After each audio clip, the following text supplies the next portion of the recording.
Hello students, आज मैं आपके लिए फिर से चैप्टर 2 का पार्ट 10 लाई हूँ, जिसका टॉपिक है कंपनी ऑर्गेनाइजेशन। अगर आपने मेरे पहले पार्ट नहीं देखे हैं चैप्टर 2 के, तो उसका लिंक आपको डिस्क्रिप्शन बॉक्स में मिल जाएगा। और अगर आपने चैप्टर 1 की वीडियोस नहीं देखी, उसका भी लिंक डिस्क्रिप्शन बॉक्स में मिल जाएगा। तो चलिए आज स्टार्ट करते हैं नया टॉपिक, कंपनी ऑर्गेनाइजेशन। इसका मतलब क्या होता है? Meaning: company is an artificial person created by law having separate entity with a perpetual succession and common seal।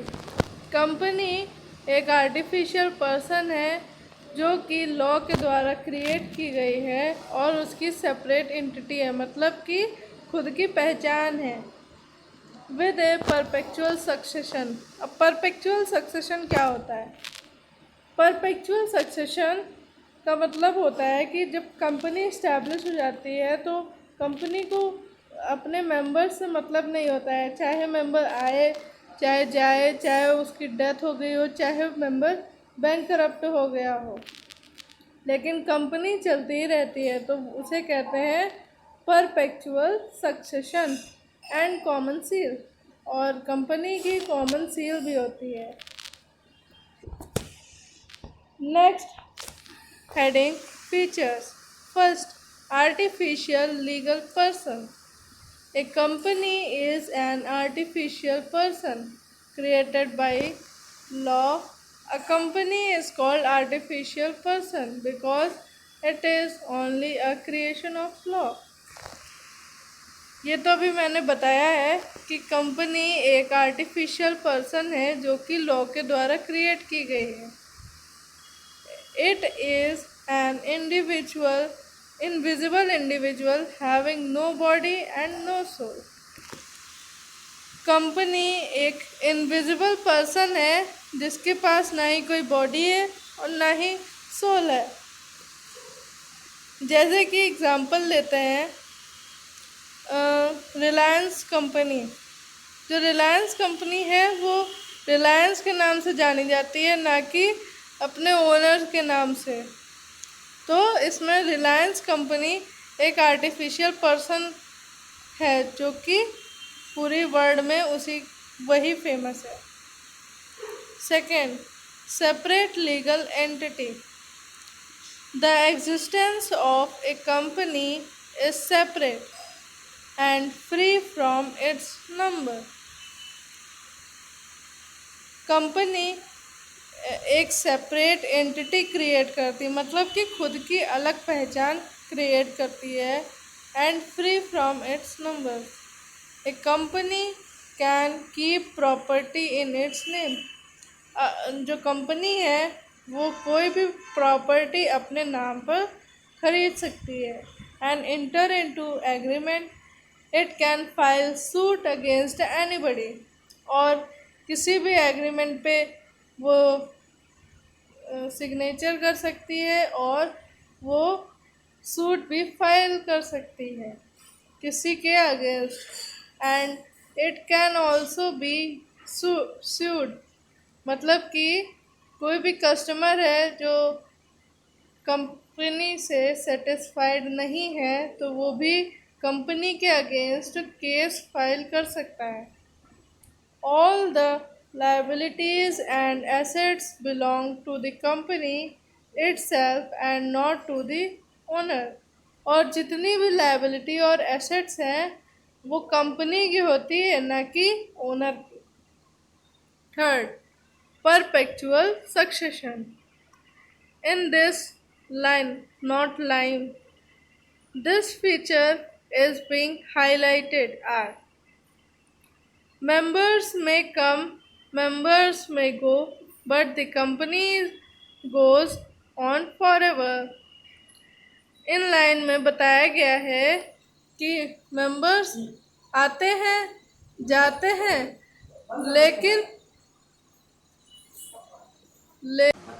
लेकिन कंपनी हमेशा चलती रहती है। तो यही होता है perpetual succession. Next, fourth, limited liability. The liability of the shareholders in company is generally limited to the value of their shares. जो कंपनी के शेयर होल्डर्स होते हैं और मेंबर्स होते हैं उनकी लायबिलिटी लिमिटेड होती है। और ये लिमिटेड लायबिलिटी मैंने कई वीडियो में बताया है कि कौन सी लायबिलिटी होती है जिसमें मेंबर्स की पर्सनल एसेट्स को टच नहीं किया जाता है। अगर कोई भी लायबिलिटी का पेमेंट करना होता है तो बिजनेस एसेट से ही किया जाता है, पर्सनल एसेट्स को टच बिल्कुल नहीं किया जाता है। Next, fifth, common seal. Company being an artificial person can not put it's signature. Company एक आर्टिफिशियल पर्सन है लेकिन वो अपने सिग्नेचर खुद नहीं कर सकती है। Under the companies act the right to use a common seal has been given to it. Companies act के तहत कंपनी को राइट दिया जाता है कि वो अपनी कॉमन सील खुद की इस्तेमाल कर सके, यूज़ कर सके। Common seal is a special seal bearing name of the company.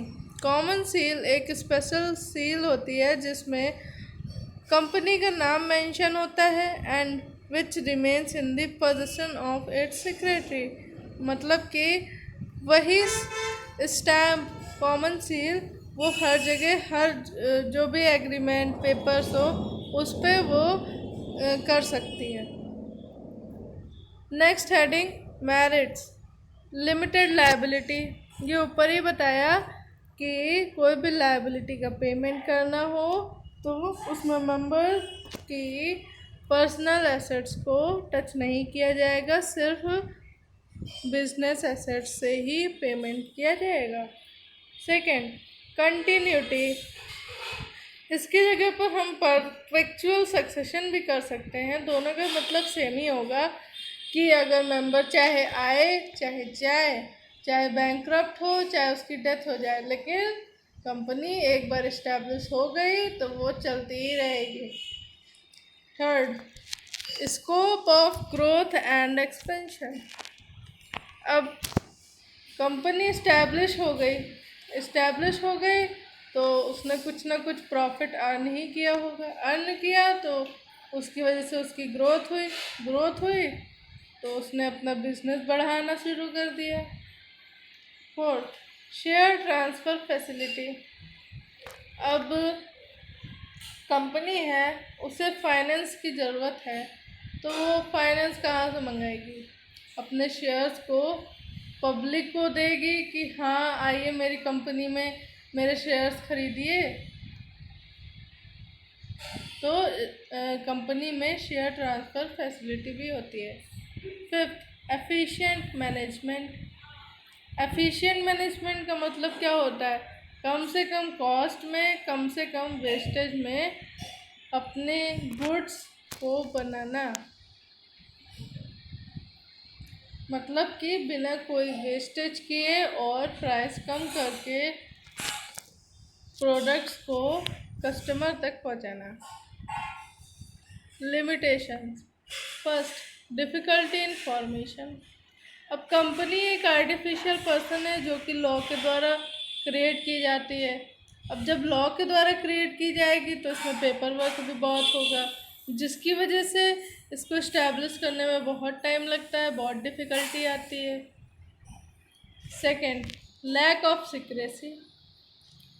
अब सीक्रेसी, कंपनी में बहुत सारे लोग वर्क करते हैं और कंपनी को शेयर भी पब्लिक को देने होते हैं, डिस्ट्रीब्यूट करने होते हैं फाइनेंस के लिए।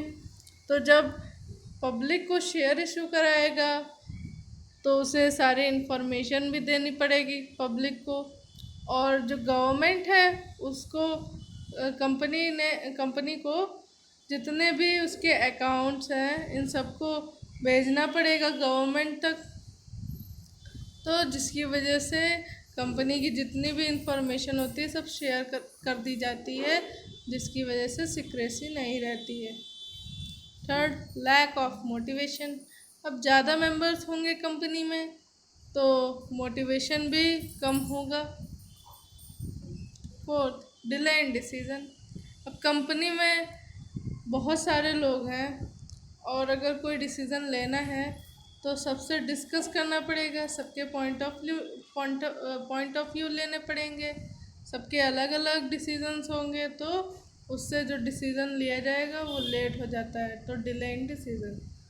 Fifth, excessive government control. Government का कंट्रोल भी बहुत होता है, जैसे कि उस पर कितना टैक्स लिया जाएगा, जीएसटी, इन सारी चीज़ों को गवर्नमेंट कंट्रोल करती है। Next topic is types of company. First, private company. ये टाइप्स ऑफ कंपनी तो आप सबको पता ही होंगे, प्राइवेट और पब्लिक, लेकिन अब इसके अंदर डीपली बताते हैं। First, private company. It refers to a company whose shares cannot be sold to the general public. ये ऐसी कंपनी होती है जो कि अपने शेयर्स को जनरल पब्लिक तक सोल्ड नहीं करती है। According to sec 2 under 68 of the Companies Act 2013, a private company means a company which by its article of association. Sec 2 under 68 companies act 2013 के तहत प्राइवेट कंपनी वो कंपनी होती हैं जो कि अपने आर्टिकल ऑफ एसोसिएशन में ये सारी चीज़ें बताती हैं, जैसे कि first, restrict to the right of members to transfer shares. मतलब कि ये कंपनी रेस्ट्रिक्ट कर देती हैं मेंबर्स को शेयर ट्रांसफ़र करने के लिए। Second, restrict the number of its members between 2 to 200। मतलब कि ये कंपनी रेस्ट्रिक्ट कर देती है कि उनके जो कंपनी है उसमें मेंबर्स 2 और 200 तक ही होने चाहिए, उससे ज़्यादा नहीं हो सकते।